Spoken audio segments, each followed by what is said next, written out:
Hello students, welcome to our channel guide to success. और कैसे हैं आप सब? आई होप आप लोग ठीक ही होंगे। और पिछली वीडियोस में जो आप लोगों ने देखा है और आप लोगों ने शॉर्ट्स पे बड़ा प्यार दिया है। हमने पढ़ा था कि प्रेजेंट कंटीन्यूअस को हम लोग कैसे समझेंगे, उसके एग्जांपल्स मैंने सेट करके बताया आप लोगों को। अब इस वीडियो में मैं आप लोगों को जो नेक्स्ट टॉपिक रहेगा वो क्या पढ़ाऊंगा? Present perfect tense. Present perfect tense. चलिए फिर शुरू करते हैं क्लास, ज्यादा देर ना करते हुए।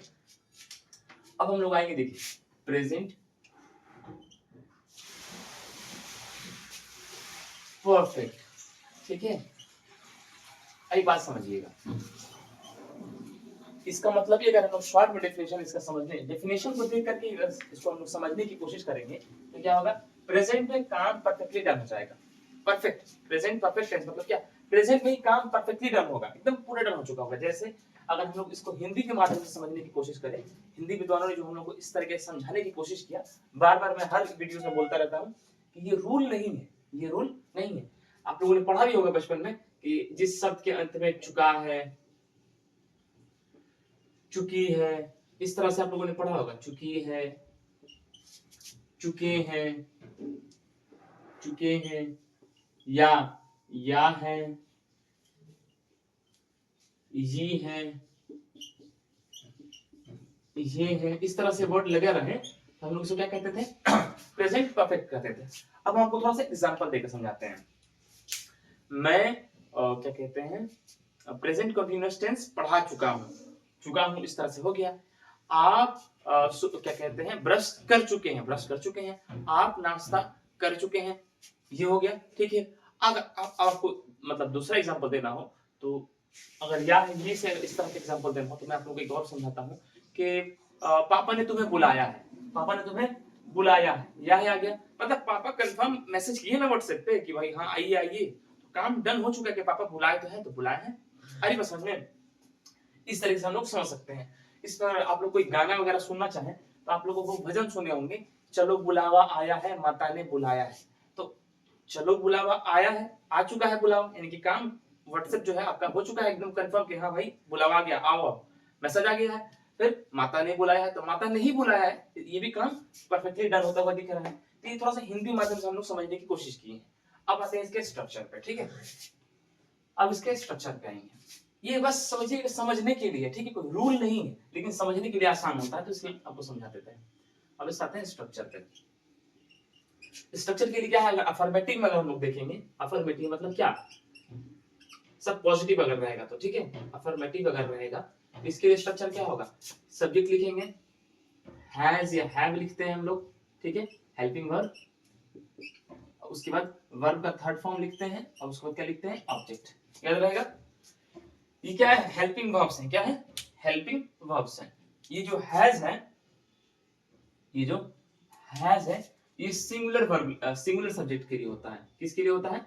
सिंगुलर सब्जेक्ट के लिए होता है। और हैव होता है प्लूरल के लिए। किसके लिए होता है? प्लूरल के लिए। लेकिन यहां पर भी एक्सेप्ट क्या हो जाएगा? आई एक्सेप्शन हो जाएगा। ठीक है, आई क्या हो जाएगा? एक्सेप्शन हो जाएगा। वी क्या हो जाएगा? एक्सेप्शन हो जाएगा। क्या हो जाएगा? वी। लेकिन देखिए वी क्या है? हम लोग हो गया, तो क्या प्लूरल तो हो ही रहा है, लेकिन एक और एक्सेप्शन आपको दिखाते हैं, यू। ये एक्सेप्शन नहीं है यू, क्योंकि तुम तो अकेले ही हो, सिंगुलर ही हो, लेकिन क्या यू के साथ क्या लगता है? हैव लगता है। वी तो खैर हो ही जा रहा है प्लूरल, है ना, हम लोग की बात आ जा रही है, लेकिन आई क्या है? सिंगुलर है। यू क्या है? प्लूरल है। आप समझिएगा, ये प्लूरल क्या कहते हैं, प्लूरल वर्ब होने के मतलब साथ होने के बावजूद भी, प्लूरल सब्जेक्ट होने के बावजूद भी आई और यू को अपने साथ में लेगा। आई बात समझ में? अब हम आपको आते हैं कुछ एग्जांपल्स लेकर के समझाते हैं, ठीक है, ज्यादा समझ में आएगा। देखिएगा, एग्जांपल लेते हैं, जैसे कि रमेश रमेश खाना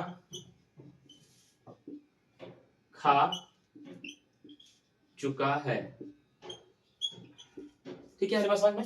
रमेश खाना खा चुका है। अगर हम लोग इसको अगर हम लोग ट्रांसलेट करना चाहें इस फॉर्म में तो कैसे करेंगे?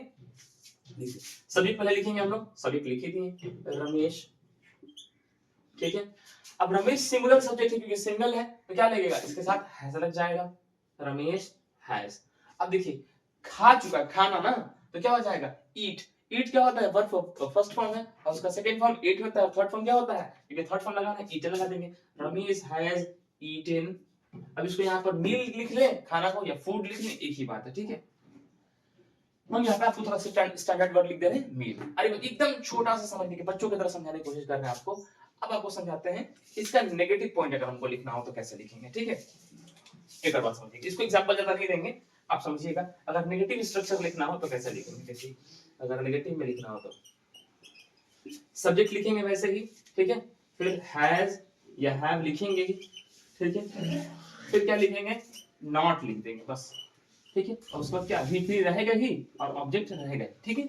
आइए बस समझ में, जैसे कि मान लीजिए रमेश खाना खा चुका है तो रमेश खाना नहीं खा चुका है, Ramesh has not eaten meat. आइए बस समझ में, एग्जांपल इसका भी लिख दे रहा हूं आपके लिए।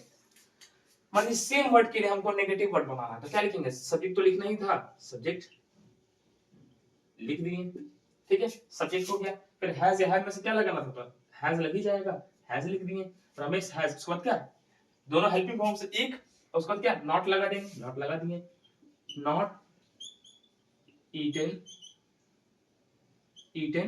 मीट। आई बस समझ में, ठीक। इतना ही सा है कि बस नॉट लगा देना है। अगर इसका हम लोग अगर क्या कहते हैं इंटरोगेटिव, मतलब अगर आपको ओपन क्या कहते हैं एंडेड वर्ड्स या क्लोज एंडेड वर्ड्स इस तरह के देखने हैं तो हम लोग क्या करेंगे, इसको हेल्पिंग वर्ब्स को पहले लिख लेते हैं, हेल्पिंग वर्ब्स को पहले लिख लेते हैं।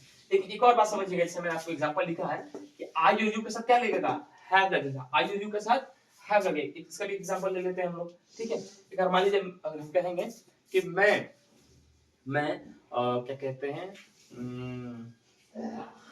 क्या समझे आपको, मैं गोवा जा चुका हूँ, मैं गोवा जा चुका हूँ। तो इसके लिए हम लोग क्या करेंगे, देखिए बात समझिएगा। मैं आई की बात हो रही है तो आई लिखेंगे, मैं गोवा जा चुका हूँ, आई हो गया। आई का हैज लगना चाहिए क्योंकि आई मैं तो हूँ सिंगुलर, लेकिन एक्सेप्शन वर्ड्स क्या है यहाँ पर, आई हैव लग जाएगा, क्या लग जाएगा, हैव लग जाएगा। क्यों, क्योंकि आई एक्सेप्शन वर्ड्स है। इंग्लिश ग्रामर में एक्सेप्शन और केमिस्ट्री में एक्सेप्शन बिल्कुल नॉर्मल है। आई हैव, अब उसका क्या, मैं गोवा जा चुका हूँ। अब देखिए आई का हैव क्या वर्ब लगाना है, जाना, गोन, ठीक है। आई हैव गोन गोवा, आ रही बात समझ में, आई हैव गोन गोवा, क्योंकि गो वेंट गोन क्या होता है, वर्ब का फर्स्ट सेकंड थर्ड फॉर्म हो जाता है। आ रही बात समझ में। अब देखिए अगर इसकी अगर बात की जाए कि इसको क्या कहते हैं, थोड़ा सा फॉर्मूला अगर लिखना हो मेरे ख्याल से कि ये जो वर्ड्स हैं दो तीन आपको स्ट्रक्चर लेके देते हैं, उसके बाद आपको एग्जांपल वो आपको खुद सेट कर लीजिएगा या खुद से कोशिश कीजिएगा बनाने के लिए। अगर इंटरोगेटिव की बात हो जाए, जो आपको इंटरोगेटिव समझ रहे हैं, ठीक है। इंटरोगेटिव की अगर बात कर जाए तो इसमें क्या करते हैं हम लोग, हैज हैव को पहले लिख लेते हैं, ठीक है।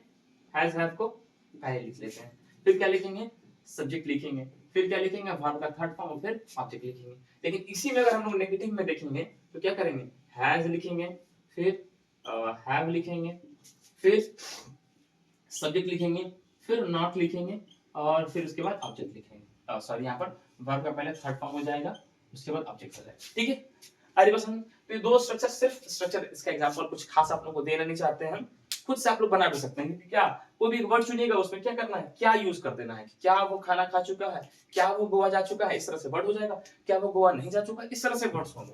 अब आ रही बात समझ में। अब एक और सेंटेंस आपको पढ़ाते हैं, थोड़ा सा वो आपके लिए शायद नया हो, क्योंकि ये प्रेजेंट परफेक्ट टेंस है, इसमें कुछ और नए वर्ड्स भी जुड़ते हैं, जैसे कि फर्स्ट टाइम, सेकेंड टाइम, है ना, दिस टाइम, थर्ड टाइम, इस तरह से अगर कुछ बातें आ जाए तो क्या करते हैं हम लोग उसको भी, इसको थोड़ा सा हम लोग स्टार देके देखते हैं, ठीक है।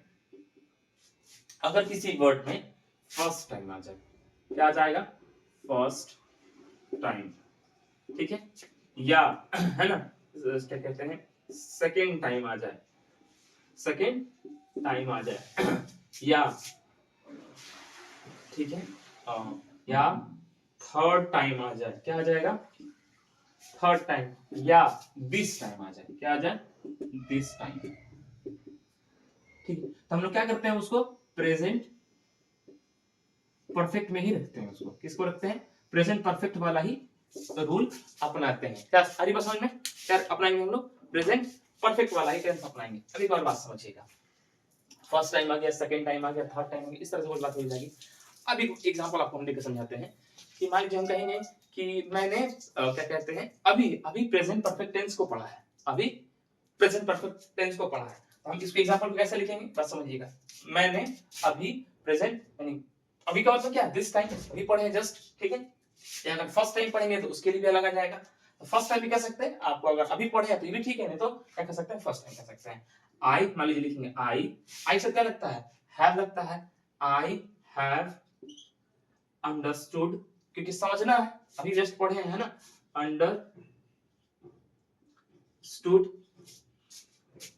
Present perfect tense, present perfect tense this time या फर्स्ट टाइम, आपको जो कहना होगा। तो अगर पहली बार पढ़ रहे हैं तो क्या कहते हैं, फर्स्ट टाइम लिख देंगे, ठीक है, फर्स्ट टाइम। अब एक बात समझिएगा, अगर आप समझिएगा, फर्स्ट टाइम है, सेकंड टाइम, थर्ड टाइम, तो आप पहली बार भी पढ़े हैं प्रेजेंट परफेक्ट टेंस, अब क्या लिखा, I have understood present perfect tense first time, ठीक। एक बात समझिएगा, आपने वो गाना सुना होगा, देखा है पहली बार साजन की आंखों में क्या। अब वो जो एक्टर है वहां पर क्या कह रहा है कि पहली बार देखे, यानी कि फर्स्ट टाइम देखे। तो ये अगर वर्ड्स को हम लोग इंग्लिश में ट्रांसलेट करेंगे तो किस तरह से करेंगे, प्रेजेंट परफेक्ट टेंस में करेंगे। देखिए मैं इसलिए एग्जांपल ले रहा हूँ गानों का, क्योंकि जितने भी राइटर्स होते हैं काफी पढ़े लिखे लोग होते हैं, तो वो लोग ग्रामर को है ना अपने नजर में रख करके ही कुछ गाने लिखते हैं। अगर कभी फर्स्ट टाइम कुछ बात आ जाए तो आप लोग कभी उसका क्या कीजिएगा, जो सब टाइटल होता है वो कभी पढ़िएगा। इस तरह के गानों में वो क्या सही ग्रामर का रूल को फॉलो करते हुए अपने बातों को लेके रखता है, जो राइटर होते हैं, जो लिरिसिस्ट होते हैं, जो लिखते हैं। है आज के लिए इतना ही स्टूडेंट्स, ठीक है, मिलते हैं, जय हिंद जय भारत।